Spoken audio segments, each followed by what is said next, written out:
Amici, ciao amici, oggi facciamo una cosa molto importante che va fatta tutti gli anni quando la stagione è bella. Oggi, vedete qua, vedete qui, guardate bene qua, adesso mi metto al sole così vedete meglio, vedi? Guarda il profilo, avete visto? Avete visto qua? Ecco qua, questa qua. Adesso io devo fare 3 mesi, minimo 3 mesi, anche 4 se la stagione tiene, con la mia bicicletta.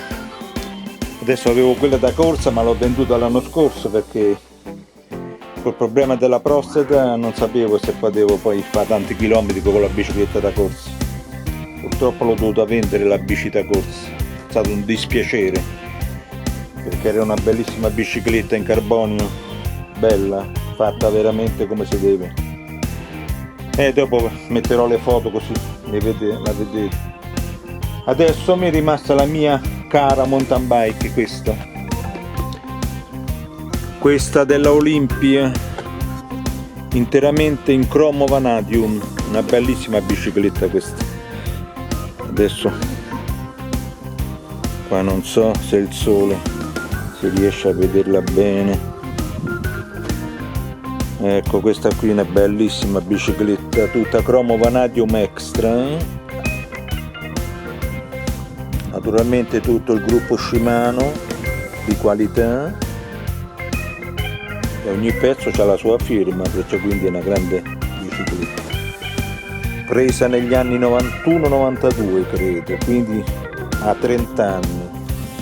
Adesso questo è un calzino che gliel'ho messo per non rovinare la sella, che la sella è antiprostata, c'ha lo spacco, è solo perché è in pelle, dopo si rompe la pelle a forza. Allora questa è come una protezione, è un calzino che io ho infilato dentro la sella, così mi rimane sempre la pelle nuova sotto perché è in pelle.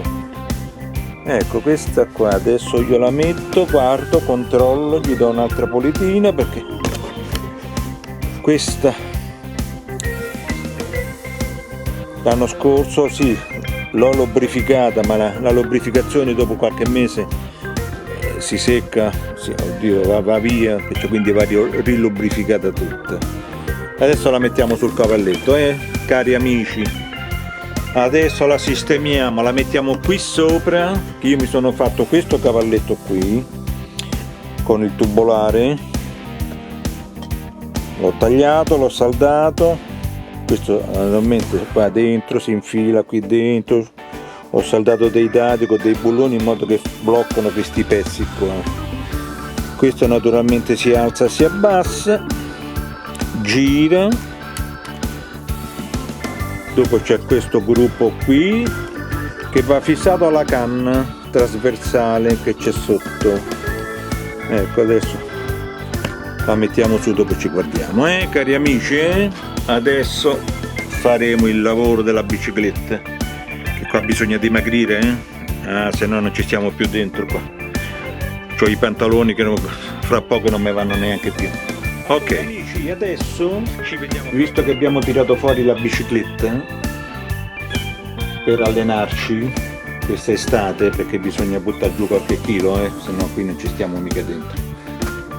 Adesso io mi sono creato tempo fa questa struttura serve per tenere ferma la bicicletta. Ad esempio questo che vedete qui, questo, vedi, ci sono 2 bulloni a farfalla, io ho filettato la parte di sotto qui, che sarebbe un tubo più o meno della larghezza del tubo della bici, questo discendente qui. Adesso leviamo la borraccia che non serve. E io dopo ho saldato qui, dopo questo sì, si può anche muovere volendo, questo si può alzare attraverso questo dado, quindi posso alzarlo di quasi tutta questa lunghezza di questa canna qui. Si può girare naturalmente per lavorarci. Ecco, adesso è cascata la borraccia. Dove è andata? È andata lì. Ecco.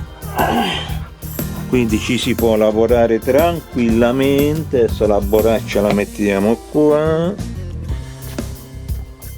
Ecco, e uno ci fa le sue manutenzioni, la lubrificazione, eccetera eccetera.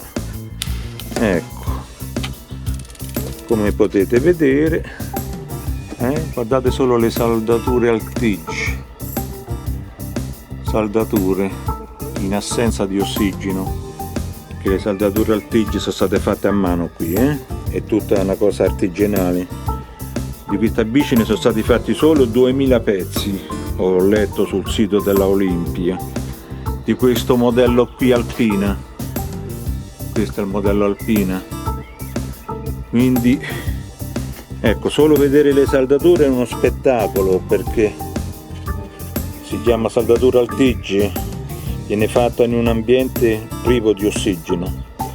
Il motivo è semplice, perché quando si salda, se non sei in un ambiente privo di ossigeno, rimangono dentro la saldatura delle micro bolle di aria, di ossigeno per dire, e quindi la saldatura è più debole di una saldatura fatta al TIG in un ambiente privo di ossigeno. Quindi ecco il motivo perché anche le saldature così sottili fatte, perché se vai a vedere quelle adesso moderne fanno delle saldature molto larghe, proprio per evitare, perché non so il TIG, proprio per evitare che si spacchino con gli sforzi. Invece queste qua al TIG le puoi fare sottilissime, guardate questa qua, questa nella canna, oppure questa qua sopra, sono sottilissime, proprio fatte come devono essere fatte. Quindi è uno spettacolo solo vedere le saldature della bici. Infatti io quando l'ho vista la prima volta, io parlo degli anni 90, quindi parlo di 30 anni fa. Quando l'ho vista la prima volta ci sono rimasto dalla bellezza. Ad ogni modo questa non è verniciata, questa bicicletta, ha solo del trasparente sopra, ha il colore del metallo che è il cromo vanadium,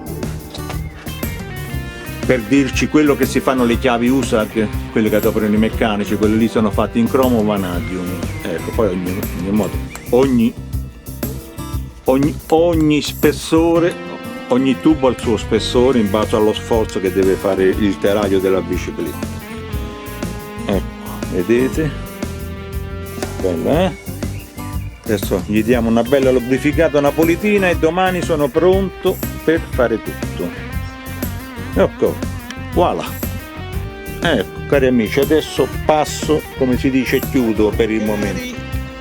Amici ciclisti di Facebook o presunti tali, perché non tutti sono ciclisti, ci stanno anche quelli solo della domenica. Allora, la lubrificazione sulla bicicletta, cari amici, adesso io non c'è bisogno che ve lo spiego, lo dovreste sapere già da soli. Sulla bicicletta è la cosa più importante, perché se volete che durano tutte le parti che vanno ad usura, tipo i mozzi qua, questa roba qui, vedi? Qua dentro ci va dato, adesso dopo vi faccio vedere, perché qua c'è un gommino che serve proprio per tenere la lubrificazione in modo che non esca oppure con la pioggia non vada dentro dell'acqua. Quindi sì, diciamo, questi sono accorgimenti che non ce l'hanno tutte le biciclette. Certo, se compri una bicicletta al mercatone da 90 euro è un pezzo di lamiera, non è un cromo vanadium come questa, è solo un pezzo di lamiera, va tutto in usura lì, anche se la lubrifichi. Invece qua si muove tutto sul cuscinetto. Se voi vedete, questi qua sono dei gommini di tenuta stagna fatti apposta. Una volta che tu l'hai infilato qua dentro il tubicino, dopo spruzzi e il liquido va dentro il cuscinetto. Avete capito? A ogni modo, con questo qua con 5 euro si compra.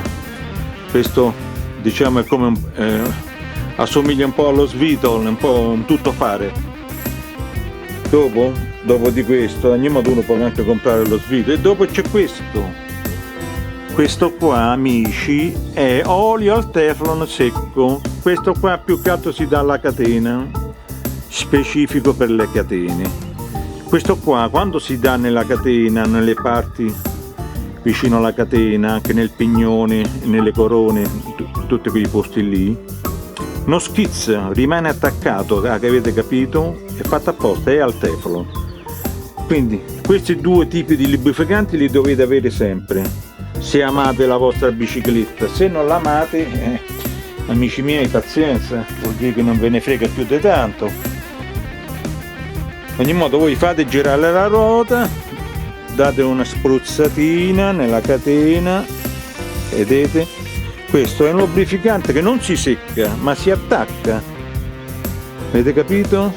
Adesso io dopo lo farò quando non ho la videocamera, tutta la lubrificazione, tutto va lubrificato, tutto, anche qua, vedi? Queste zone qui, queste poi vanno fatte con questo, anche nella zona dei freni qua, questa zona qui dei freni è importante anche qui lubrificare, perché questa è una zona che si muove, va in movimento, ecco, gli date un colpettino così, vedete? Anche qua, vedi? Si vede? Dov'è? Qua? Eccolo qua, vedi? Io non voglio schizzare sulla fotocamera, qui ci va dato anche qui, dappertutto, ogni parte in movimento va lubrificata, cari amici. Altrimenti allora è tutto inutile, sono capaci tutti di andare in bicicletta, se non la lubrifichi dopo la butti via. Tutte queste parti qua del cambio, anche questo qua dove si cambia, questo qua, vanno tutte lubrificate. Ecco, dopo ci si dà un'asciugatina con uno straccetto e siete già a posto, Va bene? Ci siamo capiti bene? Se la bicicletta la adattate bene, io praticamente in questa bicicletta qua, cari amici, in questa bici, l'unica cosa che ho cambiato in 20 anni, in 30 anni, è stata la catena. Ho messo una catena Regina, una buona marca, e il pignone numero 5 qui, che è quello che adopero di più qua, è questo ingranaggio, che è quello della quinta marcia, che è quello che si adopera di più quando si va a spasso. Per il resto è tutto ancora originale, che logicamente io lo lubrifico sempre, almeno ogni 200-300 km va lubrificata, ma anche meno, ma anche ogni 100 km. Bella bicicletta, mi piace, veramente stata fatta, è un'opera d'arte. Ecco, va lubrificato tutto, anche qui dentro, qui dove ci sono gli ingranaggi che fanno la cambiata lì sotto, anche qui vanno lubrificati. Gli date lo svitolo e anche dall'altra parte e vedrete che andrà sempre tutto bene. Ecco, questa è una bicicletta dei 30 anni, non è che ce n'ha poche, eppure i pedali sono ancora gli originali, tutto originale. Ho cambiato solo le gomme, perché le gomme io vado su strada, quindi ho tolto quelle da mountain bike e ho messo queste strette, in modo che su strada scorre meglio la bicicletta. Non avendo più la bicicletta corsa che l'ho venduta, queste qua per la strada vanno benissimo, però i cerchi sono i suoi originali, ha i suoi raggi da 2 mm inox, quindi non fanno la ruggine, il cerchio in alluminio, va benissimo. Tutto il resto è in alluminio, anche questi, le piedivelle sono in alluminio. Boh, cari amici, adesso finiamo il lavoro, Avete capito allora, Ciclisti della domenica? Se volete bene la vostra bicicletta ci dovete fare 3 o 4 mesi l'anno per allenarvi, per buttare giù la pancia come faccio io, se no altrimenti viene una pancia che sembra un cocomero. È sempre meglio volergli bene alla bicicletta. Dopo sappiamo bene che ci stanno anche quelli che non gliene frega più di tanto. Va bene amici, per oggi è finita qua. Domani si comincia ad andare in bicicletta, farò un filmatino mentre vado in pista, ciclabile naturalmente. Ci vediamo, ciao amici!